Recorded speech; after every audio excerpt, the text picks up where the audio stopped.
Topic is concentration cell without liquid junction potential, ठीक है। Concentration cell जिसके अंदर लिक्विड जंक्शन पोटेंशियल नहीं है उसके बारे में आज हम बात करेंगे। हिंदी में बोलते हैं द्रव संगम विभव रहित सांद्रता सेल, ठीक है। अब इससे पहले जो मैंने बात की थी कंसंट्रेशन सेल्स की, उसमें क्या होता था, इससे पहले वाला लेक्चर आप देखेंगे। एक सेल था, सेल में अगर हम दो लिक्विड आपस में मिक्स करते हैं तो एक पोटेंशियल डेवलप हो जाता था, ठीक है। जैसे मैंने सपोज HCl के दो सॉल्यूशन लिए, उनकी एक्टिविटी अलग अलग है। एक सॉल्यूशन को मैंने इस कंपार्टमेंट में रखा, दूसरे सॉल्यूशन को इस कंपार्टमेंट में रखा। हालांकि सॉल्यूशन एक ही मॉलिक्यूल का है, HCl का है, लेकिन एक्टिविटी अलग अलग होने की वजह से हम बाउंड्री डेवलप हो जाती थी, और ये जो बाउंड्री है ये पोटेंशियल क्रिएट करती थी, उसको हम क्या बोलते थे, लिक्विड पोटेंशियल। और जब हम टोटल सेल पोटेंशियल कैलकुलेट करते थे तो टोटल सेल पोटेंशियल में cell potential plus liquid junction potential दोनों का ही पोटेंशियल आता था, क्लियर। आज हम ऐसे सेल की बात कर रहे थे पर किसी भी तरह की कोई बाउंड्री नहीं होती, दोनों की दोनों सेल के कंपार्टमेंट अलग हैं, एनोडिक कंपार्टमेंट अलग है। जैसे ये हो गया एनोडिक कंपार्टमेंट, दूसरा हो गया कैथोडिक कंपार्टमेंट, दोनों को आपस में किससे कनेक्ट किया हुआ है, सॉल्ट से। एग्जाम्पल ऑफ इस तरह के सेल का एग्जाम्पल है आपका, ये देखिए, this is the example of concentration cell without liquid junction potential. Concentration cell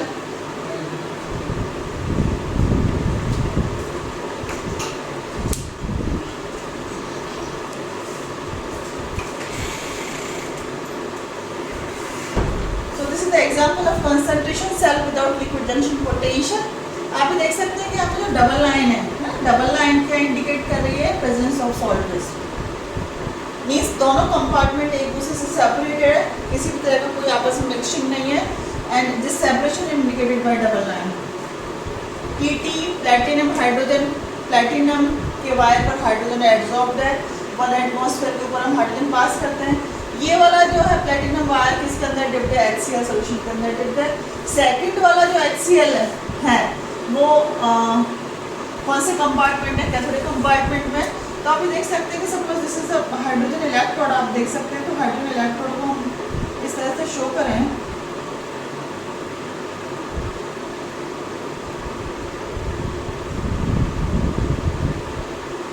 तो ये वाला एक इलेक्ट्रोड होगा, इसका हाइड्रोजन गैस फिल्ड है, ये प्लैटिनम वायर है, और इसके अंदर जो सॉल्यूशन भरा हुआ है वो कौन सा है, HCl का है, जिसको हम HCl प्लस का। तो ये वाला कंपार्टमेंट हो गया आपका एनोडिक कंपार्टमेंट।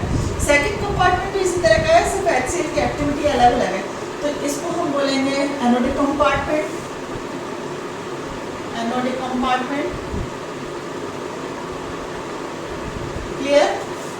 इलेक्ट्रोड किसके अंदर डिप्ड है, HCl सॉल्यूशन के अंदर डिप्ड है। ये जो डबल लाइन क्या इंडिकेट कर रही है, सॉल्ट बेस। ये जो सेकंड है, सेकंड कंपार्टमेंट क्या बता रहा है आपको, कैथोडिक कंपार्टमेंट। कैथोडिक कंपार्टमेंट, ठीक है। यहाँ पर दोनों सॉल्यूशन की एक्टिविटी सेम नहीं है। Activity of second means cathodic compartment के अंदर जो HCl है उसकी एक्टिविटी ज़्यादा है, concentration in gram moles per litre उसकी ज़्यादा है कंपैरेटिवली टू एनोडिक कंपार्टमेंट, ठीक है। तो दिया हुआ यहाँ पर where A+ is greater than A+-1। Second compartment की एक्टिविटी ज़्यादा है फर्स्ट कंपार्टमेंट से। अगर हम सेल रिएक्शन के बारे में बात करें तो सेल के अंदर क्या रिएक्शन होती है, अगर हम सेल को कनेक्ट करेंगे तो देखिए एनोडिक रिएक्शन है ना।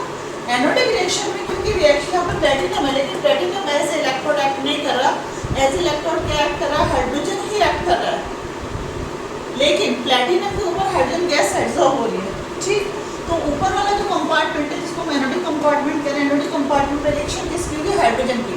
प्लैटिनम की कोई रिएक्शन नहीं होगी, सिर्फ प्लैटिनम का एक बेस है, उसके ऊपर हाइड्रोजन एडसॉर्ब्ड है। हाइड्रोजन कैसे एक्ट कर रही है, ऐसे एनोड की तरह एक्ट कर रही है, और इसका ऑक्सीडेशन होगा, आप देख सकते हैं हाफ H2 किसके अंदर कन्वर्ट हो रहा है, H+ इलेक्ट्रॉन, ठीक है। ये जो H+ कौन से वाले सॉल्यूशन के अंदर जाएंगे, जिस A+-1 एक्टिविटी वाले सॉल्यूशन के अंदर। कैथोडिक रिएक्शन में क्या होगी, अब आप देखिए इलेक्ट्रॉन जो है वायर के थ्रू होते हुए सर्किट कंप्लीट कर लेंगे। सपोज ये कैथोडिक है, यहाँ होते हुए यहाँ पे आ जाएंगे।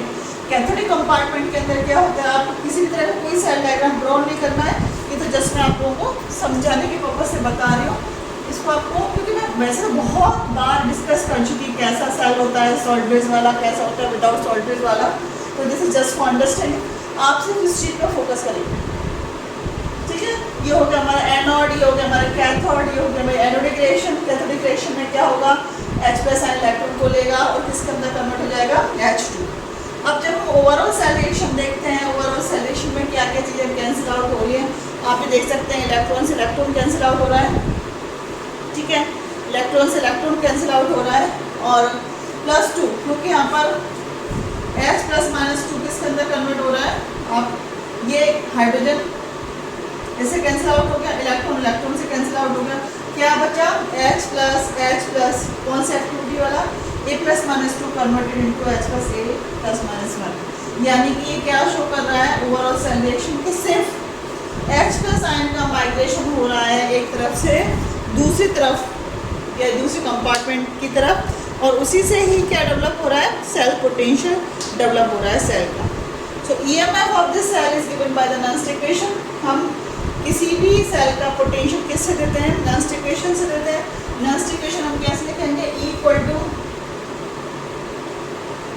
RT/NF। E नॉट 0 हो गया, कंसंट्रेशन सेल का E नॉट हम क्या मानते हैं, 0, स्टैंडर्ड सेल पोटेंशियल 0 मानते हैं। ln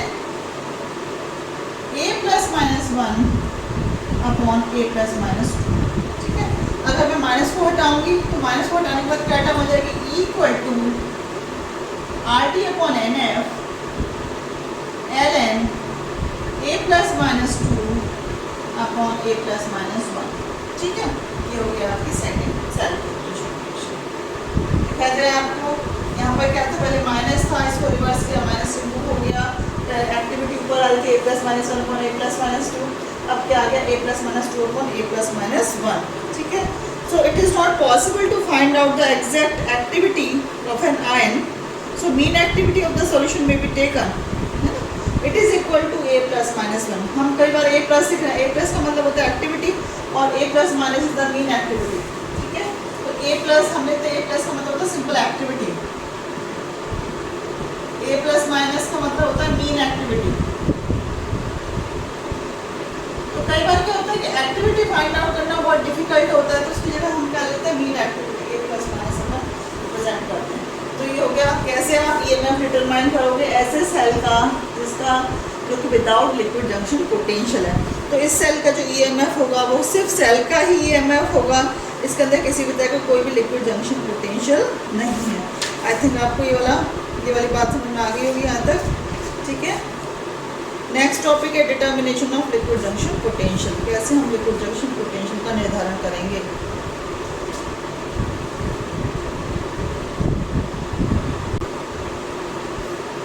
next topic is determination of liquid junction potential, द्रव संगम विभव का परिकलन। तो हमने भी दो तरह के सेल के बारे में डिस्कशन किया, एक वो सेल जिसके अंदर लिक्विड जंक्शन बनता है, ठीक है। लिक्विड जंक्शन कब बनेगा, जब हमने दोनों कंपार्टमेंट, एनोडिक कंपार्टमेंट और कैथोडिक कंपार्टमेंट को किसी भी बाउंड्री से सेपरेट आउट नहीं किया है। हमने दो तरह के सॉल्यूशंस लिए हैं, हम किसी का भी एग्जांपल ले सकते हैं, सिल्वर नाइट्रेट का सॉल्यूशन ले सकते हैं, HCl का सॉल्यूशन ले सकते हैं, लेकिन दोनों की कंसंट्रेशन अलग अलग है। दोनों की कंसंट्रेशन अलग होने के कारण इसमें एक लेयर डेवलप हो जाती है। अगर आपने कभी देखा हो तो पानी को अगर आप ऑयल में मिक्स करेंगे, ठीक है, ऑयल और पानी कभी गलती से मिक्स हो जाता है तो क्या होता है, एक लेयर डेवलप हो जाती है, ठीक है। तो वो लेयर क्या है, एक तरह का लिक्विड जंक्शन पोटेंशियल लेयर। इसी तरह से दो अलग अलग सॉल्यूशंस होते हैं जिनको हम मिक्स कर रहे हैं, तो एक पर्टिकुलर लेयर आपको साफ लेयर दिखाई देगी और उस लेयर का पर्टिकुलर पोटेंशियल होगा, उसको क्या बोलेंगे, लिक्विड जंक्शन पोटेंशियल। और हम EMF डिटरमाइन करेंगे तो EMF क्या होगा, total cell potential plus potential of liquid junction, ठीक है। दूसरा जो सेल है जिसके अंदर हमने क्या किया, दोनों कंपार्टमेंट को सेपरेट कर दिया, जिसका मैंने एग्जांपल जस्ट अभी दिया है, वहाँ पर हमने किसी भी तरह का कोई ही मिक्सिंग नहीं रखा है, सॉल्ट ब्रिज लगा दिया है, दोनों कंपार्टमेंट अलग अलग है, ये एनोडिक कंपार्टमेंट है, ये कैथोडिक कंपार्टमेंट है, दोनों को आपस में सॉल्ट ब्रिज से कनेक्ट किया हुआ है। तो उसमें लिक्विड जंक्शन पोटेंशियल फॉर्म नहीं होता, और जो EMF होता है सेल का वो क्या होता है, सिंपल सेल पोटेंशियल ही होता है, सेल का विभव ही होता है वो जो हम EMF मेजर कर रहे हैं, ठीक। हमारा टॉपिक है द्रव संगम विभव का परिकलन। इसके लिए हम एग्जांपल लेते हैं एक सेल का। यहाँ आप देखिए सेल है, ठीक है। सेल कब बनेगा, जब दो कंपार्टमेंट होंगे, एक एनोडिक कंपार्टमेंट होगा, दूसरा कैथोडिक कंपार्टमेंट होगा, क्लियर। सिल्वर क्या है, यहाँ पर इलेक्ट्रोड है, किसमें डिप्ट है, AgNO3 में डिप्ट है, इसकी एक्टिविटी कितनी है, +-1 है। दूसरा कंपार्टमेंट कौन सा, कैथोडिक कंपार्टमेंट है, ये किसके अंदर डिप्ट है, AgNO3 सॉल्यूशन के अंदर डिप्ट है, इसकी एक्टिविटी क्या है, A प्लस माइनस 2। दोबारा सुने, सिल्वर का इलेक्ट्रोड है, कौन से सॉल्यूशन के अंदर सिल्वर कहाँ पर इमर्स्ड है, AgNO3 में, लेकिन उसकी सांद्रता क्या है, अलग है। इसकी जो दूसरा जो सिल्वर है जो AgNO3 सॉल्यूशन में इमर्स्ड है उसकी सांद्रता अलग है। ये वाला पार्ट NO2 रिएक्ट कर रहा है, ये वाला पार्ट कैथोड रिएक्ट कर रहा है। मैं बार बार सेल रिएक्शन नहीं लिखूंगी, ठीक है। हम डायरेक्ट आते हैं AMF पर। सेल रिएक्शन में क्या होगा, एक का एनोड पार्ट का ऑक्सीडेशन होता है और ये जो इलेक्ट्रॉन है वो कौन सा लेता है, कैथोडिक पार्ट लेता है। हम डायरेक्ट आते हैं E electron potential, EMF of the cell, ये कौन सा है, विद ट्रांसफरेंस, क्योंकि यहाँ पर डबल लाइन नहीं है, सिंगल लाइन है। ट्रांसफरेंस का मतलब यहाँ पर सॉल्यूशन की मिक्सिंग हो रही है। क्लियर। यहाँ का जो सॉल्यूशन है हम इसको कैसे देंगे, ET equal to 2T minus, ये क्या है, ET equal to 2T minus, है ना, 2T माइनस, ये सब हम डिटेल में पढ़ चुके हैं। Minus RT/F ln A plus minus upon 2 A plus minus 1। इसका जो EMF है, EMF of the cell is given by this formula. यहाँ पे ET क्या बता रहा है, EMF of the cell with transference, क्योंकि यहाँ पर द्रव संगम विभव उत्पन्न होगा, क्योंकि यहाँ पर मिक्सिंग हो रही है सॉल्यूशंस की। ठीक है, अब आपको क्या करना है, आप लिख सकते हो ET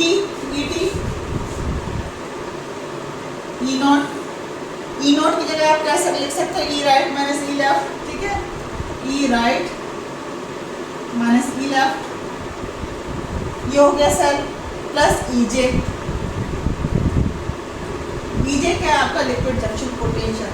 तो total EMF of the cell ये हो गया सेल पोटेंशियल,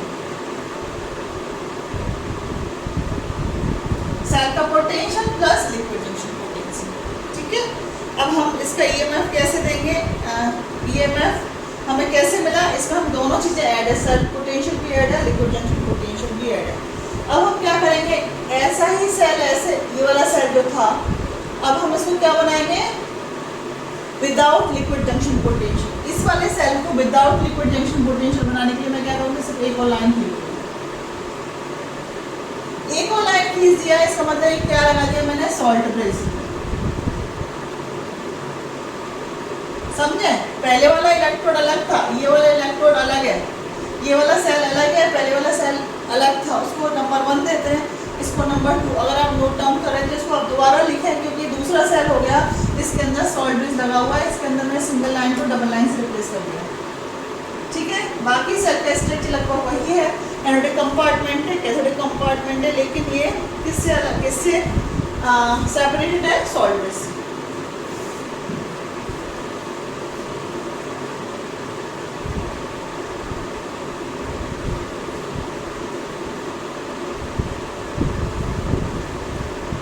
इस सेल का EMF की बात करें तो इस सेल का EMF हम कैसे देंगे, EMF of this cell is given by E equal to RT/F, number of electron transfer हो रहा है 1, तो RT/F ln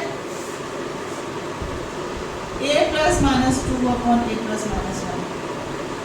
ये किसका होगा, इस सेल का EMF। इससे पहले वाले सेल का EMF क्या था, ET equal to E cell plus liquid junction potential.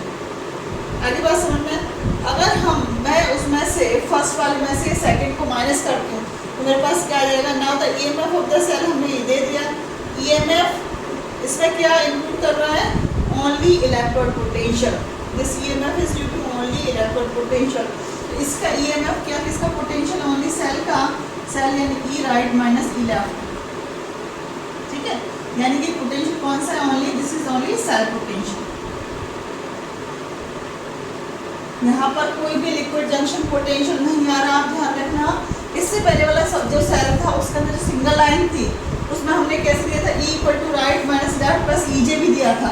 तो EJ मैं इसको यहाँ दोबारा लिखती हूँ, फिर इससे पहले जो गलत सेल था उसमें E right minus E left plus EJ ये लिखा था मैंने। EJ ये क्या था, सेल पोटेंशियल। ये कौन सा था, विद लिक्विड जंक्शन पोटेंशियल, द्रव संगम विभव वाला था। ये क्या है, विदाउट लिक्विड जंक्शन पोटेंशियल। अगर मैं इसको 1 मानती हूँ तो इसको मैं मानती हूँ इक्वेशन नंबर 2। ठीक है, अब मैं कैसे निकालूंगी, from equation first and second, from equation first and second, समीकरण 1 व 2 से लिक्विड जंक्शन पोटेंशियल EJ क्या हुआ, लिक्विड जंक्शन पोटेंशियल क्या हुआ, ET माइनस E अगर मैं समीकरण 1 में से, ठीक है, 2 को माइनस करूंगी तो क्या आ जाएगा मेरे पास, ईजे आ जाएगा।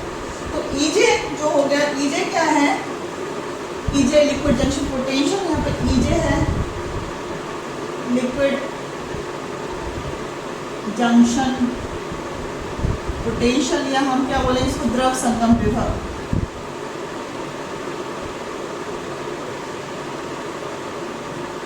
इस तरह से हम आसानी से द्रव संगम विभव या हम लिक्विड जंक्शन पोटेंशियल की गणना कर सकते हैं। आगे बात समझ में, एक बार दोबारा सुने, हमें ऐसा सेल लेना है जिसको हम 2 तरह से कंस्ट्रक्ट कर सकें। कौन कौन से 2 तरीके, विद ट्रांसपेरेंट और विदाउट ट्रांसपेरेंस, ठीक है। विद ट्रांसपेरेंस के अंदर क्या है, लिक्विड की हमें आवाजाही बराबर रखनी है, लिक्विड एक दूसरे के अंदर मिक्स हो रहा है और लिक्विड जंक्शन पोटेंशियल बन रहा है, उसका हम ईएमएफ निकाल लेंगे। उसका जो ईएमएफ है वो दोनों का होगा, इसका cell potential plus liquid junction potential. इसी सेल का मैं दूसरा सेल बनाती हूँ जिसके अंदर मैंने दोनों कंपार्टमेंट को किससे अलग किया हुआ है, सॉल्ट बेस से कनेक्ट किया हुआ है, ठीक है।